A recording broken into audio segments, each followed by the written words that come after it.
అందరికీ నమస్కారం. భక్తివాహిని ఛానల్కి స్వాగతం. ఇప్పుడు మనం ఈరోజు పంచాంగం కోసం తెలుసుకుందాం. మరిన్ని ఆధ్యాత్మిక విషయాలు తెలుసుకోవడానికి మా ఛానల్ను సబ్స్క్రైబ్ చేసుకోండి. ఈరోజు తేదీ మే 24, 2026 ఆదివారం. శ్రీ పరాభవనామ సంవత్సరం, ఉత్తరాయణం, గ్రీష్మ ఋతువు, జ్యేష్ఠమాసం, శుక్లపక్షం. సూర్యోదయం ఉదయం 5:30 సూర్యాస్తమయం సాయంకాలం 6:23 తిథి అష్టమి ఉదయం 9:07 వరకు. నక్షత్రం మఘ ఉదయం 6:51 వరకు.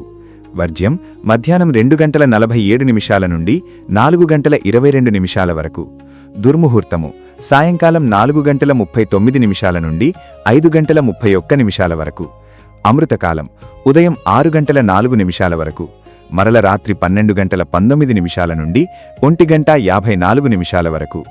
రాహుకాలం సాయంకాలం 4:30 నుండి 6 గంటల వరకు. యోగం వ్యాఘాతం ఉదయం 9:22 వరకు. కరణం భవ ఉదయం 9:07 వరకు. సూర్యరాశి వృషభం, చంద్రరాశి సింహం. సర్వే జనా సుఖినో భవంతు.